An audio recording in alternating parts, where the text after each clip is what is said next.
Hello and welcome to our newscast. I'm Daniel Che here to provide you with the latest. Let's start with the headlines. On the last day of the 100-day regular session, lawmakers are set to try and pass some 120 bills, including economy-related ones. Controversial bills that stir arguments among the rival parties have been taken out of that list. Washington will transfer 21 key technologies crucial to Korea's KFX project. This comes only after a South Korean government delegation spent days discussing the matter with Lockheed Martin in the U.S. A South Korean man suspected of detonating an explosive device at Japan's Yasukuni war shrine last month is arrested and is being questioned by Japanese police. South Korea and China contend the controversial shrine glorifies Japanese war criminals. The South Korean police extended the deadline for the leader of Korea's second-largest umbrella union to give himself up to 12 p.m. Thursday. He is currently hiding at the Jogye Temple in central Seoul. This comes after the head of the Buddhist temple sought more time to resolve the matter peacefully. For the latest, we turn to our Hwang Sung-hee. The head of the Jogye Temple has asked police and the Korean Confederation of Trade Unions to halt all action until Thursday noon. We will resolve the issue of Han Sang-kyung's position by tomorrow noon. We ask the police and the Korean Confederation of Trade Unions to stop all action and respect the efforts of the religious order. The Venerable Chasing's press conference comes an hour after Han Sang-kyun, leader of the Korean Confederation of Trade Unions, failed to meet the 4 p.m. police deadline. Han went into hiding at the Buddhist temple after police sought his arrest for allegedly masterminding clashes between police and protesters during an anti-government demonstration in Seoul last month. The head of the National Police Agency, Kang Shin-myung, issued an ultimatum to Han on Tuesday, saying he will be forced out with a court-issued warrant if he does not voluntarily turn himself in by 4 p.m. Wednesday. Kang said the police would no longer tolerate Han's evasion as he had led numerous illegal and violent protests. Last month, a Seoul court issued an arrest warrant for the activist for failing to attend trials related to what police claim were illegal protests in May. He took refuge in Jogye Temple on November 16th, 2 days after his union led the biggest anti-government protest of the year. Kang has asked the temple to evict Han, while the defiant union leader has criticized the temple for isolating him, saying that Buddha wouldn't have forsaken the 20 million workers. Some 7,500 officers were dispatched to the temple to confront hundreds of union members who threatened an all-out strike if police attempted to force their leader out. Hwang Sung-hee, Arirang News. Moving on, Korea's parliament ends its 100-day regular session this Wednesday. Nearly 120 bills are being voted on during the plenary session, all considered non-argumentative, meaning rival parties have no differences over the listed bills. Controversial bills pushed by each side were removed from the list as rival parties failed to reach agreement on their passage.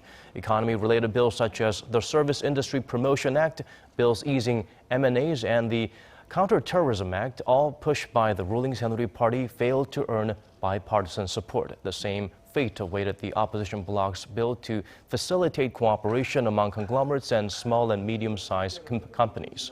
Meanwhile, at the request of the ruling party, a month-long extraordinary session will be convened from tomorrow, following tonight's full assembly. The United States has agreed to transfer 21 technologies crucial in developing Korea's indigenous fighter jets. Back in April, the U.S. State Department rejected 4 key technology transfers in April, raising concerns it would become difficult to obtain the remaining 21 technologies previously agreed upon. Kim Yeon-bin tells us more.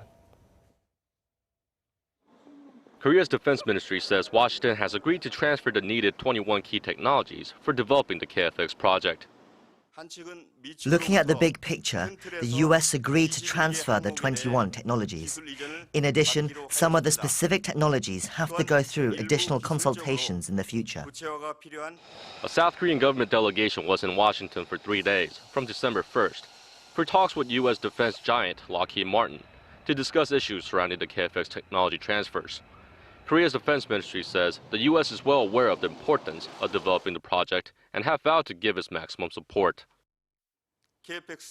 Both Korea and the US acknowledged the strategic importance of the KFX project, and Washington reiterated that it will help out to its maximum extent. Korea and Lockheed Martin agreed to provide 25 combat technologies, but the U.S. State Department in April rejected 4 key technology transfers, including the active electronically scanned radar and electro-optical targeting pod, raising concerns it will become difficult to obtain the remaining technologies. The $15 billion program aims to develop 120 mid-tier fighter jets to replace Korea's aging fleet of F-4s and F-5s by mid-2020s. Kim Hyun-bin, Arirang News. The U.S. has imposed sanctions on North Korea's strategic rocket force and other entities for weapons proliferation. Connie Kim's looked into Washington's move seen as a means of containing potential provocations by the reclusive regime. The U.S. Treasury Department has sanctioned North Korea's strategic rocket force, holding the regime responsible for its multiple ballistic missile launches in 2014. The unit of the Korean People's Army, which oversees the regime's ballistic missile program, has been accused of contributing to the proliferation of weapons of mass destruction. The Treasury Department lists 3 dates on which North Korea conducted short and medium-range ballistic missile launches last year. The announcement of the strategic rocket force establishment was made in 2014 and is considered in parallel importance with the North's Army, Navy, and Air Force.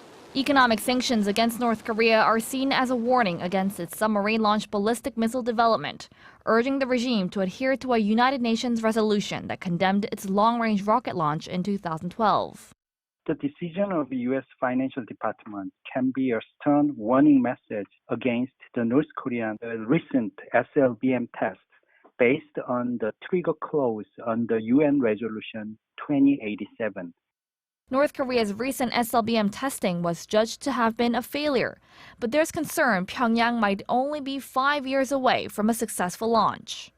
The U.S. also blacklisted 3 North Korean shipping companies and 6 banking representatives for being involved in other illicit activities. The sanctions, however, are largely symbolic, as those sanctioned are not believed to be holding any assets in the United States or engaged in any dealings with people or companies in the U.S. Washington slapped similar economic sanctions on North Korean government agencies and senior officials in January in response to a cyber attack against Sony Pictures. Connie Kim, Arirang News. A South Korean man in his 20s was arrested in Tokyo this morning on allegations he detonated an explosive device last month at Japan's Yasukuni War Shrine. It's where Japan's wartime criminals are honored. It's unclear why he returned to Japan after leaving on the day of the incident. He denies the charges. For details, we turn to Song Ji-sun. A South Korean man suspected of detonating an explosive device at Japan's War Shrine last month has been arrested. 27-year-old Chun Chang-han was taken into custody after flying into Tokyo from South Korea on Wednesday morning and is being questioned by Japanese police. An explosion was heard coming from inside a restroom at the Yasukuni Shrine on the morning of November 23rd. Police found steel pipes with explosives, batteries, and a timer. No one was injured by the explosion. Chun arrived in Japan 2 days before the incident and was caught on security cameras at the site a day before. He left Japan the day of the incident, was caught on camera at the shrine carrying a backpack and another bag 30 minutes before the blast. DNA tests on cigarette butts found in the restroom and his hotel room matched. Chun served in Korea's Air Force for 5 years until being discharged early this year. It is unknown why he returned to Tokyo on Wednesday. Seoul's Foreign Ministry has dispatched its consul in Tokyo and said it is looking into the case. They say the Japanese government did not ask for cooperation or request investigation into suspect beforehand. South Korea and China view the Yasukuni Shrine, where millions of Japan's war dead are honored, including Class A war criminals, as a symbol of Japan's past imperialism. Relations with Japan are constantly soured when its leaders, including Prime Minister Shinzo Abe, visit the shrine. Song Ji-sun, Arirang News. The price of Brent crude dropped below $40 a barrel on Tuesday, falling 1.2% to its lowest point in almost 7 years. The drop comes amid a general collapse in commodity prices. The U.S. benchmark West Texas Intermediate for January delivery, which dipped below the $40 mark last week, got slammed again, tumbling to a fresh low of $36.64 a barrel. Oil prices have been taking a hit from weak demand, the strong U.S. dollar in which it is priced, and OPEC's recent decision to keep the pumps flowing at current levels. Prices have plunged more than 60% over the past 18 months from levels above $100 a barrel. The carnage on oil markets reverberated around Wall Street as well. The Dow Jones Industrial Average and the S&P 500 closed down for their second straight session on Tuesday. Korea's central bank will hold its monthly monetary policy meeting tomorrow, and market analysts widely expect no change in the key interest rate, adding that the economy is caught up in the middle of a number of issues stemming from in and outside of Korea. Hwang Ji-hye reports. While the U.S. Federal Reserve is gearing up for its first rate rise in almost a decade next week, the European Central Bank took the opposite direction, laying out a new set of stimulus measures earlier this month. And that divergence is forecast to continue, with the ECB saying it's ready to ease its policy further if necessary. Deflation pressure will persist in the meantime, due to the oil price down.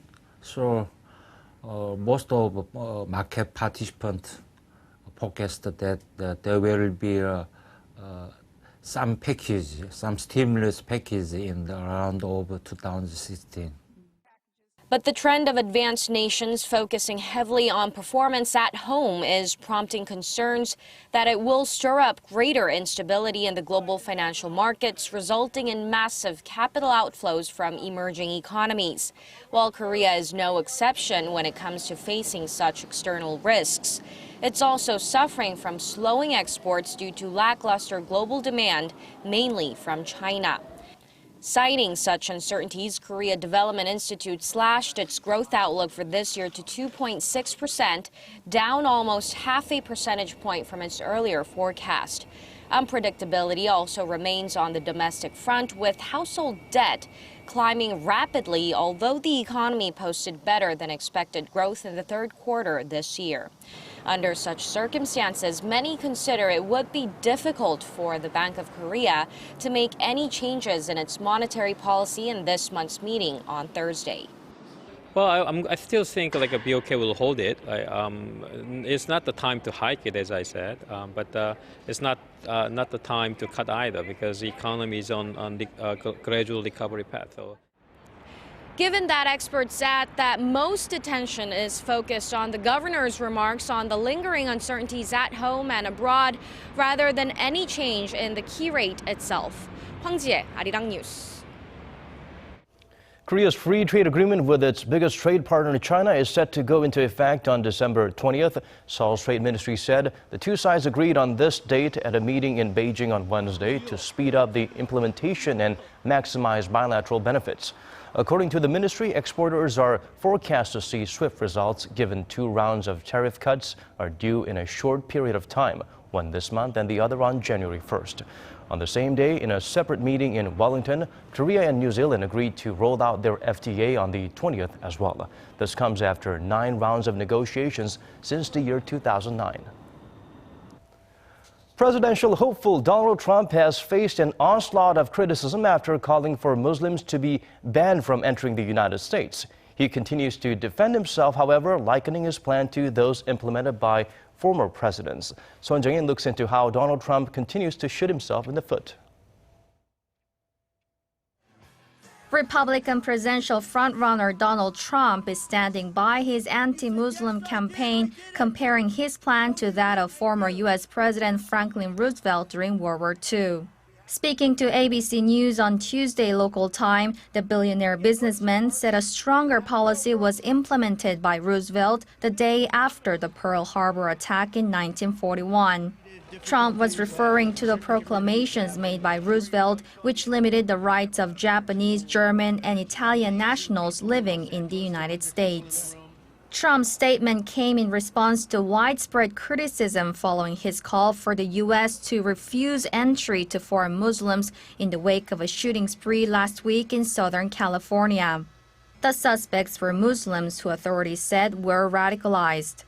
The White House says Trump's comments have disqualified him from the office of the president. And the fact is that what Donald Trump said yesterday disqualifies him from serving as president. And for Republican candidates for president to stand by their pledge to support Mr. Trump, that in and of itself is disqualifying.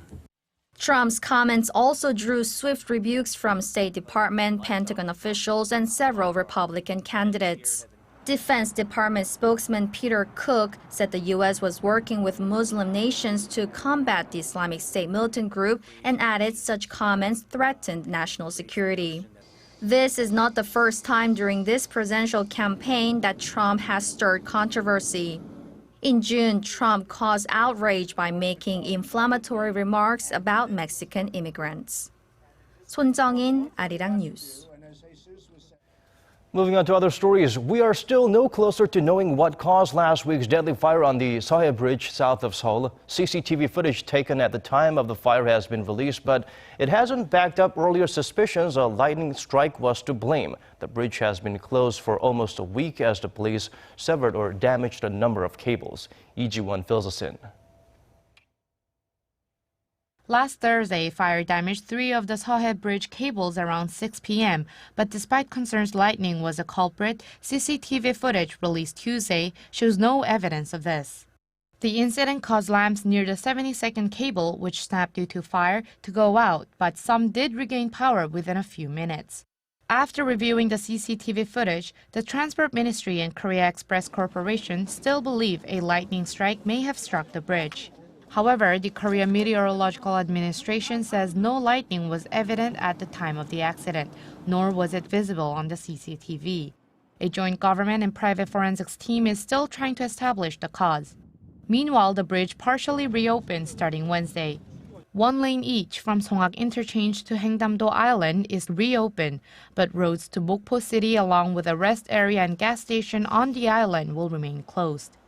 Korea Expressway Corporation is continuing its work on replacing the 3 damaged cables and will partially reopen other sections on the 25th. Lee Ji-won, Arirang News.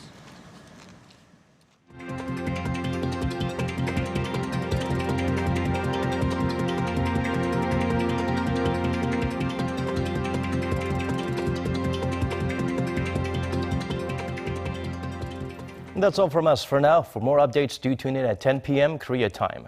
Thank you for watching.